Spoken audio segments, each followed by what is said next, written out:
Hello everyone. In this video, I will show you how to protect an entire Excel file with a password. Open your Excel file.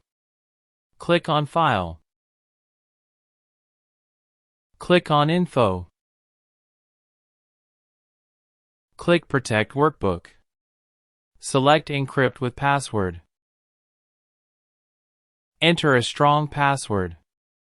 Click OK. Confirm password. Click OK. Now save the file.